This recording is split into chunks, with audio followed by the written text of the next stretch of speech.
அனைவருக்கும் வணக்கம். அகத்தின் அழகு முகத்தில் தெரியும், முகத்தின் அழகு புன்னகையில் தெரியும்.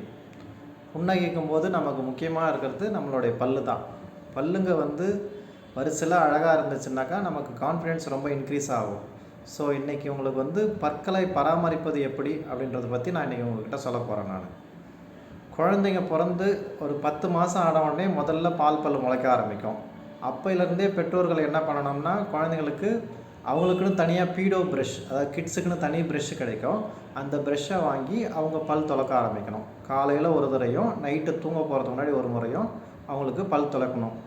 அதே மாதிரி கிட்ஸு 4 வயசுக்கு மேலே இருக்குதுன்னா அதுங்களுக்கு தனியாக ப்ரெஷ் இருக்கும் அவங்களுக்குன்ட்டு. அந்த ப்ரெஷ்ஷை வாங்கி காலையில் ஒரு முறை நைட்டு ஒரு முறை, அதே மாதிரி தூங்க போகிறதுக்கு முன்னாடி கம்பல்சரி ப்ரஷ்ஷிங் பண்ணி ஆகணும். ப்ரஷ் பண்ணிட்டோம்னாக்கா உங்களுக்கு நோய் தொற்று எதுவும் ஏற்படாமல் உங்களுக்கு பாக்டீரியா எதுவும் ஃபார்ம் ஆக உங்களுக்கு பற்கள் ஆரோக்கியமாக இருக்கும். அதனால் காலை இரவு 2 வேளையும் பல் துலக்க வேண்டும்.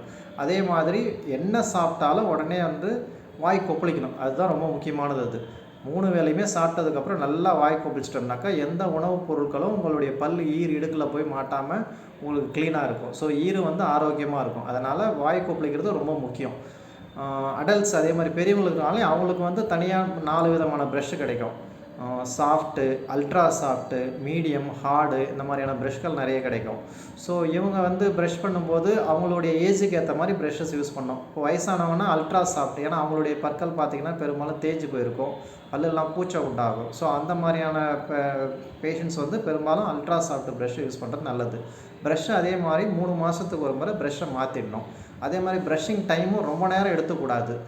ஒரு 3 நிமிஷம் ப்ரஷ் பண்ணாலே போதும். ரொம்ப அழுத்தம் கொடுத்து ப்ரஷ் பண்ணக்கூடாது. அது ரொம்ப முக்கியம். ரொம்ப அழுத்தி ப்ரஷ்ஷை வச்சு தேய்ச்சிங்கனாலும் உங்களுடைய பற்கள் பாதிக்கிறதுக்கு நிறைய வாய்ப்பு இருக்குது. அதனால் ப்ரஷ்ஷை ரொம்ப சாஃப்டாக யூஸ் பண்ணுங்கள். 3 மாதத்துக்கு ஒரு முறை ப்ரஷ்ஷை மாற்றிடணும். ப்ரஷ் பண்ணும்போது நீங்கள் வெறும் இப்படி நேராக ப்ரஷ் பண்ணுறது தவறான ஒரு முறை. பெரும்பாலும் எல்லாருமே என்ன பண்ணுறாங்கனாக்கா, ப்ரஷ் பண்ணும்போது இப்படி நேராக ப்ரஷ்ஷை பிடிச்சி இப்படி விளக்குவாங்க. அது தவறான முறை. அது ப்ரஷ் பண்ணும்போது மேல் பற்கள்லேருந்து மேலிருந்து கீழ் நோக்கி ப்ரஷ் பண்ணணும். அதே மாதிரி கீழ்த்தாடையில் பண்ணும்போது கீழிருந்து மேல் நோக்கி ப்ரஷ் பண்ணணும். இப்படி பண்ணும்போது பல் இடுக்கில் இருக்கக்கூடிய அந்த உணவு துகள்கள்லாம் வெளியில் வர ஆரம்பிக்கும். இது ஃபுல்லாக அந்த ரொட்டேட்டரி மோஷன், இந்த மோஷனில் நீங்கள் ப்ரஷ் பண்ணிங்கனாக்கா உங்களுக்கு பல்லுக்கு எதுவும் அழுக்கு சேராமல் க்ளீனாக இருக்கும். அதே மாதிரி செஞ்சு பல்லுடைய இந்த பகுதி மட்டும் ப்ரஷ் பண்ணுறது ப்ரஷ்ஷிங் கிடையாது.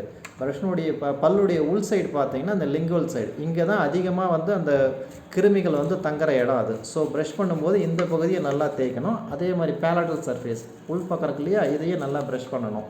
இது அக்ளூசல் சர்ஃபேஸ், இங்கே தான் இந்த உணவுப் பொருட்கள் அதிகமாக தங்கும் அது. ஸோ இந்த அக்ளூசல் சர்ஃபேஸையும் நீங்கள் நல்லா அழுத்தி ப்ரஷ் பண்ணணும். இது பண்ணிட்டீங்கன்னா உங்களுக்கு எந்த உணவுப் பொருளும் உள்ளே மாட்டிக்காமல் இருக்கும். ஸோ வாய் சுத்தமாக இருக்கும். வாய் சுத்தமாக இருந்ததுன்னா பற்கள் உங்களுக்கு சொத்தை வராமல் இருக்கும்.